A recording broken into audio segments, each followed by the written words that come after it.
দেশ থেকে পালিয়ে লন্ডনেও সুবিধা করতে পারছে না আওয়ামী লীগ।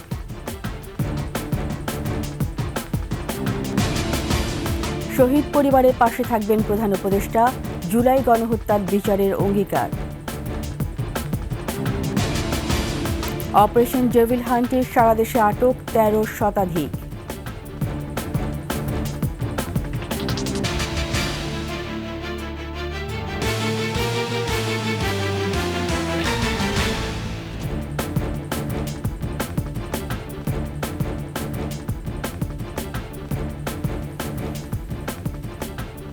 শুনছিলেন সংবাদ শিরোনাম। আমন্ত্রণ ২১ সংবাদের সাথে আছি রীতা চৌধুরী। দর্শক, ২১ টেলিভিশনের সংবাদ একই সাথে সরাসরি দেখতে পাবেন আমাদের ফেসবুক পেজ www.facebook.com/2124 অনলাইনে। সাবস্ক্রাইব করতে পারেন www.youtube.com/21TV চ্যানেলে। দেশ থেকে পালিয়ে লন্ডনের সুবিধা করতে পারছে না আওয়ামী লীগ নেতা কর্মীরা। অন্তর্বর্তী সরকারের বিরুদ্ধে স্মারকলিপি দিতে গিয়ে লন্ডনস্থ বাংলাদেশ হাই কমিশনে ঢুকতে পারেনি তারা। তাদের আচরণ ছিল মারমুখী, তাই প্রথমে দরজা খোলেনি কর্মকর্তারা। বারবার তাদের সরিয়ে দেওয়ার চেষ্টা করে ব্রিটিশ পুলিশ। শেষ পর্যন্ত ফুটপাতে দাঁড়িয়েই স্মারকলিপি দেন তারা। এর আগে পূর্ব লন্ডনেও দলীয় লিফলেট বিতরণ করতে গিয়ে প্রত্যাখ্যানের মুখে পড়েন পলাতক ৩ সাবেক মন্ত্রী এমপির নেতৃত্বে আওয়ামী লীগ নেতাকর্মীরা। লন্ডন প্রতিনিধি শাহেদ শফিকের তথ্যচিত্রে বিস্তারিত দুলি মল্লিকের ডেস্ক রিপোর্টে। বাংলাদেশের রাজনৈতিক পট পরিবর্তনের ছোঁয়া লেগেছে লন্ডনেও।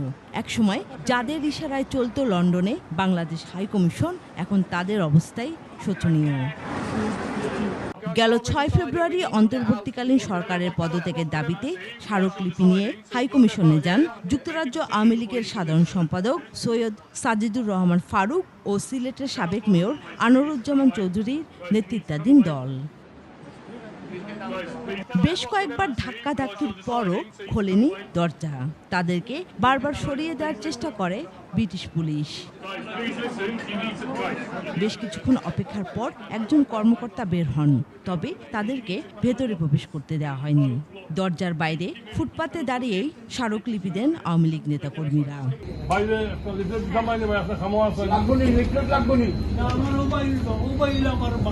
এর আগে পূর্ব লন্ডনে বাংলাদেশি অধ্যুষিত এলাকায় গিয়েও সুবিধা করতে পারেনি আওয়ামী লীগ নেতাকর্মীরা। পলাতক ৩ সাবেক মন্ত্রী আব্দুর রহমান, খালিদ মাহমুদ চৌধুরী ও শফিকুর রহমান চৌধুরীর নেতৃত্বে লিফলেট বিতরণ করতে গেলে বাংলাদেশিরা তাদের প্রত্যাখ্যান করে।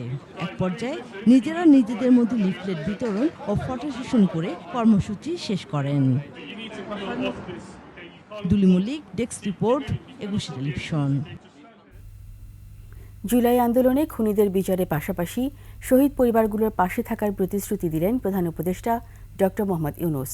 রোববার রাষ্ট্রীয় অতিথি ভবন যমুনায় বৈঠক করে এই প্রতিশ্রুতি দেন তিনি। এ সময় শহীদ পরিবারগুলোর আহাজারিতে এক শোকাবহ পরিবেশ তৈরি হয়। মেহেদী হাসানের রিপোর্ট। রোববার বিকেলে শহীদ পরিবারের সদস্যরা আসেন রাষ্ট্রীয় অতিথি ভবন যমুনায়। তথ্য ও সম্প্রচার উপদেষ্টা নাহিদ ইসলাম ও জুলাই অভ্যুত্থান আন্দোলনের অন্যতম সংগঠক সার্জিস আলমকে নিয়ে তাদের সাথে বৈঠকে বসেন প্রধান উপদেষ্টা। এ সময় শহীদ পরিবারগুলো তাদের দাবি দেওয়া প্রধান উপদেষ্টার কাছে তুলে ধরেন। প্রধান উপদেষ্টা আশ্বাস দেন, অপরাধীদের বিচারে কোনো ছাড় নয়। একদিনে এটা সমস্যার সমাধান হয়ে যাবে না, কিন্তু আমরা ছাড়বো না।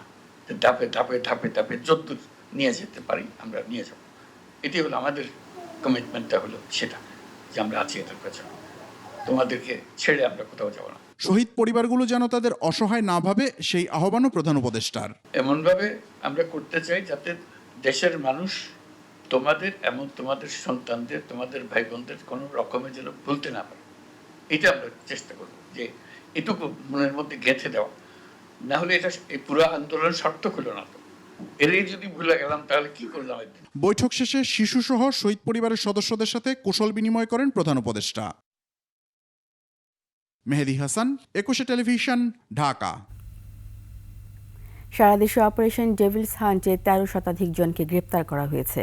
এদিকে গাজীপুরের সাবেক মুক্তিযুদ্ধ মন্ত্রীর বাসায় শিক্ষার্থীদের উপর হামলার ঘটনায় ২৩৯ জনের নাম উল্লেখ এবং আরও ২০০ থেকে ৩০০ জনকে অজ্ঞাত আসামি করে মামলা হয়েছে। হামলার ঘটনা এবং অভিযানে এখন পর্যন্ত গাজীপুরে ৮৬ জন গ্রেপ্তার হয়েছে। প্রতিনিধিদের তথ্যছবিতে ডেস্ক রিপোর্ট। সাবেক মন্ত্রী আকম মোজাম্মেল হকের বাসায় শিক্ষার্থীদের উপর হামলার ঘটনায় রোববার বিকেলে গাজীপুর সদর থানায় মামলা করেন বৈষম্য বিরোধী ছাত্র আন্দোলন গাজীপুরের আহ্বায়ক মোহাম্মদ আবদুল্লাহ মুহিত। মামলায় ২৩৯ জনের নাম উল্লেখ এবং আরও ২ থেকে ৩০০ জনকে অজ্ঞাত আসামি করা হয়। ফ্যাসিস্টের দোসরদের বিচার দাবি করেন ছাত্রনেতারা। প্রত্যেকের এই বিচার চাই। অবশ্যই যে তারা যে হত্যা চেষ্টা করেছে এবং হত্যার উদ্দেশ্যে তারা যে হামলা করেছে এদেরকে ফাঁসির বিচার চাই। মোজাম্মেলের বাসায় ডেকে নিয়ে গিয়ে যে আমাদের ছাত্রদের উপর যে হামলাটা করা হয়েছে এবং এটা যারা করছে এদের এগেইনস্টে মামলা করছি আমরা। পুলিশ জানায় পরিস্থিতি ঘোলাটে করতে একটি মহল তৎপর রয়েছে। জনগণকে শান্তি ও স্বস্তি দিতেই যৌথ বাহিনীর এই অভিযান। এক্ষেত্রে ফ্যাসিস্টদের চোখ রাঙানি বরদাস্ত করা হবে না বলেও হুঁশিয়ারি দেয় পুলিশ। বিভিন্ন অস্থিতিশীল পরিস্থিতি সৃষ্টির জন্য অনেকে আপনার বিভিন্নভাবে পায়তারা করছে বা বিভিন্ন পরিস্থিতি ঘোলাটে করার জন্য অনেকে আপনার বিভিন্ন পরিস্থিতি সৃষ্টি করার জন্য অপচেষ্টা করে যাচ্ছে। কোথাও কোথাও আপনার কর্মসূচির নামে তারা নিষিদ্ধ সংগঠনের লিফলেট বিতরণ করছে। সরকারের তরফ থেকে যে আপনার অপারেশন ডেভিল হান্টের ঘোষণা দেওয়া হয়েছে, সেই ঘোষণার অংশ হিসেবে আমাদের অপারেশন পরিচালনা হচ্ছে।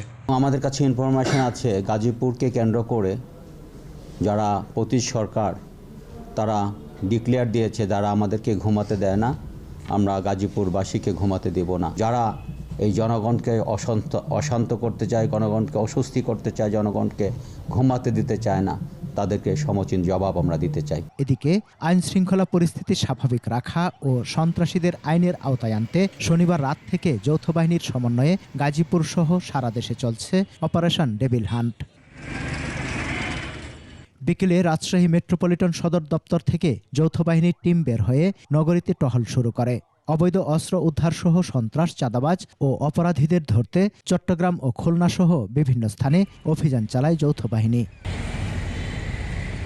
সমর ইসলাম, ডেস্ক রিপোর্ট, ২১ টেলিভিশন। এবার রাজধানী গুলশানে বিলাসবহুল ভবনের সঙ্গে টিউলিপ সিদ্দিকের যোগসূত্র মিলেছে। ব্রিটিশ সংবাদ মাধ্যম দ্য টেলিগ্রাফের প্রতিবেদনে উঠে এসেছে এই তথ্য। এতে বলা হয় ২০১৪ সালে গুলশানে বিলাসবহুল ওই ১০তলা টাওয়ারের বাসিন্দা হিসাবে টিউলিপের নাম তালিকাভুক্ত ছিল। বিস্তারিত দুলি মল্লিকের ডেস্ক রিপোর্টে। রাজধানীর আভিজাত এলাকা গুলশানে ১০তলা এই অ্যাপার্টমেন্টের নাম সিদ্দিকস। ২০১৪ সালে টিউলিপ সিদ্দিকের বর্তমান ও স্থায়ী উভয় ঠিকানা ছিল গুলশানের এই বিলাসবহুল বাড়িটি। তখন যুক্তরাজ্যের উত্তর লন্ডনের ক্যামডেনের কাউন্সিলর ছিলেন তিনি। ব্রিটিশ সংবাদ মাধ্যম দ্য টেলিগ্রাফের প্রতিবেদনে নতুন করে টিউলিপের সঙ্গে সংশ্লিষ্ট এই বাড়ি নিয়ে তথ্য প্রকাশিত হয়েছে। এতে বলা হয়, আনুষ্ঠানিক নথিতে ১০তলা টাওয়ারের বাসিন্দা হিসেবে টিউলিপের নাম তালিকাভুক্ত ছিল। ভবনটি টিউলিপের বাবা শফিক আহমেদ সিদ্দিক নাকি পরিবারের নামে তা স্পষ্ট নয়। এ নিয়ে বাংলাদেশে টিউলিপের সঙ্গে সংশ্লিষ্ট পঞ্চম সম্পত্তির সন্ধান মিলল। সম্প্রতি টিউলিপ সিদ্দিক তার বাবার পারিবারিক অবকাশ যাপনের বাড়ি নিয়ে প্রশ্নের মুখে পড়েছেন। গাজীপুরের কানাইয়া এলাকায় টিউলিপস টেরিটরি নামে অবকাশ যাপনের এই বাগান বাড়ি নিয়ে তদন্ত করছে দুর্নীতি দমন কমিশন। Duli Mallick, desk report, ২১ television. ২১ বইমেলার খবর।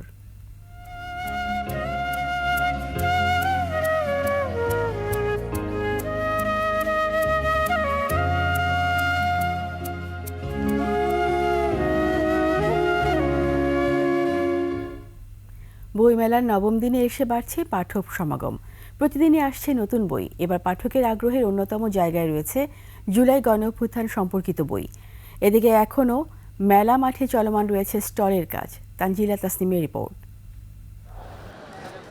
দিন দিন প্রাণের মেলায় বাড়ছে পাঠকের আনাগোনা। স্টল প্যাভিলিয়নগুলো সেজেছে রকমারি বইয়ের সম্ভারে। তবে পাঠকের আগ্রহের অন্যতম অংশ জুড়ে জুলাই আন্দোলন সম্পর্কিত বই। জুলাই অভ্যুত্থান নিয়ে বই লেখা হচ্ছে, বিভিন্ন ধরনের গ্রন্থের মোড়ক উন্মোচন হয়েছে। আমার মনে হয় এগুলো জুলাই অভ্যুত্থান যেহেতু আমাদের জেনারেশনই করেছে, আমার কাছে মনে হয় এগুলো অনেক ইন্টারেস্টিং হবে আমার কাছে। আমি খুবই আগ্রহী অ্যান্ড এক্সাইটেড আছি বইগুলো দেখার জন্য। অনেক কিছু আমরা জানতে পারবো, নতুন নতুন অনেক বই এসেছে। জুলাই গণ অভ্যুত্থান নিয়ে সমসাময়িক যারা লেখক আছে তারা লিখছেন, পাশাপাশি হচ্ছে বাংলা একাডেমি থেকে আমরা দেখেছি নতুন নতুন বই বের করা হচ্ছে। এই লেখাগুলো আমাদের জন্য গুরুত্বপূর্ণ। এই জুলাই অভ্যুত্থানের পরে এই জায়গাটা তৈরি হয়েছে যে ফ্যাসিস্টের আমলে যেই বইগুলো নিষিদ্ধ ছিল সেই বইগুলো আমরা পড়তে পারবো। ছাত্র জনতার অভূতপূর্ব অভ্যুত্থান নিয়ে লেখা বিভিন্ন বই পাঠকের হাতে তুলে দিতে চেষ্টা করছেন প্রকাশনী সংশ্লিষ্টরা। জুলাই যে বিপ্লব হয়েছে, বিপ্লব সম্পর্কে জানার জন্য পাঠকদের অনেক আগ্রহ। পাঠকরা আসছে এবং দেখছে কিছু কিছু বই বিক্রি হচ্ছে। পাঠকরা যারা আসছে তারা অনেকেই সিক করছে খুঁজছে এই জুলাই রিলেটেড, এই আন্দোলন রিলেটেড, বিপ্লব রিলেটেড বই বা কবিতা। নবম দিনে 97টি সহ এ পর্যন্ত মেলায় এসেছে 750টি বই। অন্যদিকে এদিনও মেলা মাঠে দেখা গেছে বিভিন্ন স্টল তৈরির কাজ। পরিবর্তিত বাংলাদেশের এই বইমেলায় বিভিন্ন বয়সের পাঠকরা আসছেন এবং বই কিনছেন। তারা জানার চেষ্টা করছেন জুলাই গণ অভ্যুত্থানের অজানা দিকগুলোকে। তানজিলা তাসনিম, একুশে টেলিভিশন, ঢাকা। এরই সাথে শেষ করছি 21 সংবাদ। যাওয়ার আগে সংবাদ শিরোনামগুলো আরও একবার। দেশ থেকে পালিয়ে লন্ডনের সুবিধা করতে পারছে না আওয়ামী লীগ। শহীদ পরিবারের পাশে থাকবেন প্রধান উপদেষ্টা, জুলাই গণহত্যার বিচারের অঙ্গীকার। অপারেশন ডেভিল হান্টে সারা দেশে আটক 13 শতাধিক।